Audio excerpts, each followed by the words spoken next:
Président, Monsieur le Premier ministre, Mesdames, Messieurs les ministres, chers collègues. Monsieur le Président, permettez-moi tout d'abord de rendre grâce à Allah, au prophète Mohammed sallallahu alayhi wa sallam et à mon guide Cheikh Ahmadou Bamba, mais aussi de remercier le président Wade qui m'a permis de connaître 2 expériences au service de mon pays. J'ai occupé d'importantes fonctions gouvernementales.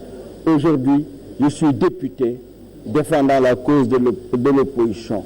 Je vous souhaite le même destin quand votre pouvoir arrivera à son terme.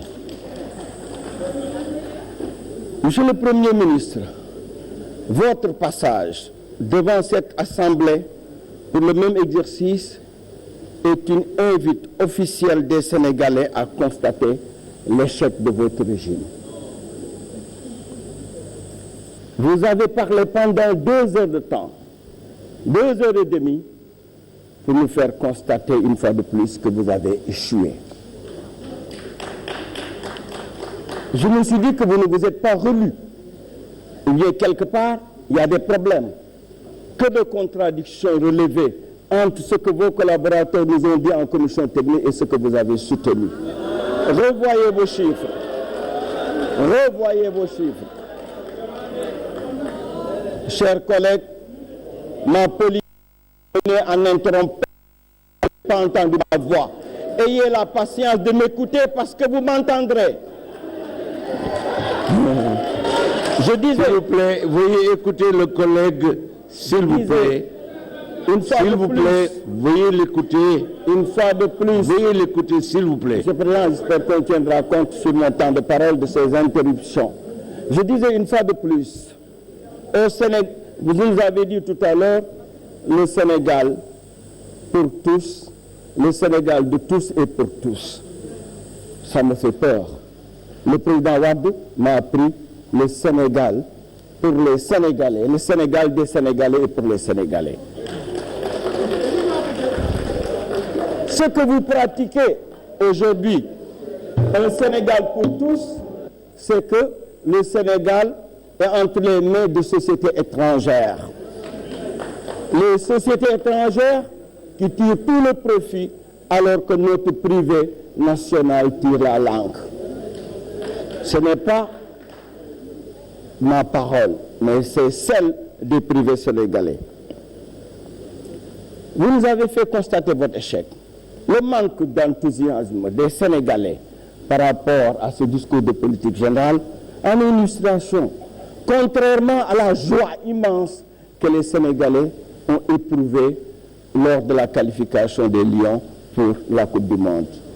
Je félicite les Lions et leur souhaite bonne chance. Monsieur le Premier ministre, les projets du PSE tardent à voir le jour, excepté ceux que nous vous avons laissés. Le hub aérien avec l'inauguration prochaine de la IBD.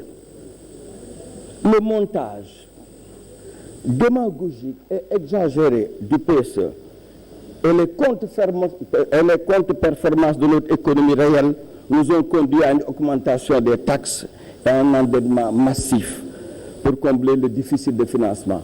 Chaque fois qu'on parle dette, vous vous fâchez. Mais ayez la sérénité d'en parler, parce que vous empruntez pour le Sénégal et c'est les Sénégalais qui paieront. Vos instruments, que sont le FONGIP, le FONSIS, la BNDE, ne tiennent pas toujours leurs promesses. Le résultat de vos taux de croissance est une augmentation de la pauvreté. Vous êtes en train de vous couvrir derrière, nous avons réalisé tel taux de croissance alors que le pays vit dans l'extrême pauvreté.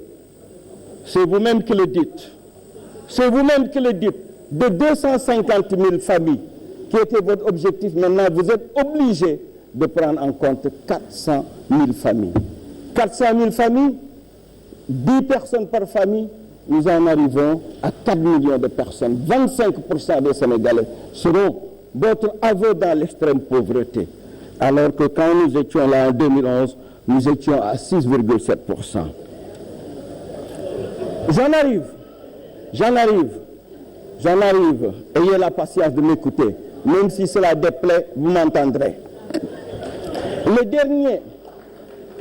dernier recensement de la population avait fait état d'un taux de chômage de 25,7%. Ce taux était de 10,2% en 2011. D'où votre étrange trouvaille d'entrepreneuriat rapide. Avant de faire un entrepreneuriat rapide, payez les entreprises. Hier, les entreprises disaient au président de la République, payez-nous. Les jeunes Sénégalais sont à la quête d'un mieux-être parce que vous n'avez pas pu leur offrir des emplois. Ils se trouvent vendus en Libye et ailleurs, ils sont obligés d'affronter le danger.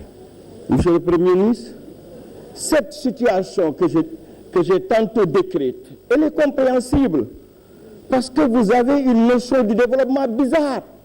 Comment voulez-vous créer des emplois? Comment voulez-vous arriver à un excellent partage des richesses alors que vous ignorez totalement votre secteur privé? Ils l'ont dit et répété. Le secteur privé est exclu de tous les grands marchés publics. Les entreprises, depuis que vous êtes là, les entreprises, je n'ai pas vu de champion d'industrie. Les entreprises ferment annuellement car plusieurs centaines du fait de vos choix erronés. La mise à niveau, qui est un instrument qui aurait dû permettre le développement de nos entreprises, peine à voir le jour. Les résultats du secteur primaire sont loin de nos attentes. Tous vos objectifs, aucun de vos objectifs n'a été atteint. Hier, le président de la République disait l'autosuffisance alimentaire, ce n'est plus pour 2017. 2019, prenons 2 ans de plus. L'autosuffisance alimentaire, l'autosuffisance en riz, je dis, vous l'aviez prévu pour 2017. Le président de la République dit que c'est pour 2019. Vous avez aussi aujourd'hui une situation qu'on va décrire et qui va permettre d'illustrer tout ce que je dis. Vous avez échoué et vous avez lamentablement échoué. Je le dis et je le répète et je le démontre. Je vous remercie, chers collègues. Je vous remercie, chers collègues. La parole est à notre collègue, Monsieur le Président, Aïmerou Gningue.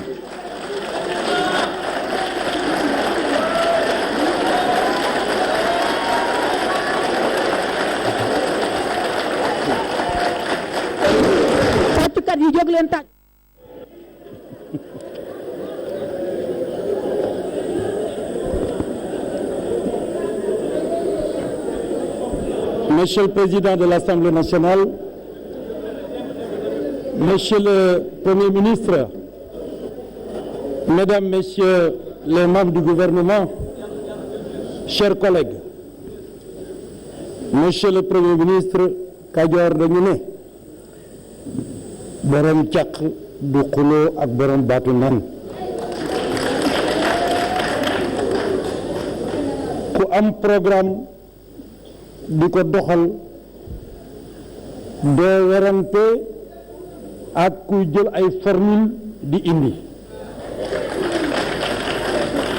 xam nga Sénégal bu campagne jotee da ngay gis ku ñëw ni jubbanti joyanti yeesal nekk ci Facebook bi rek di la rek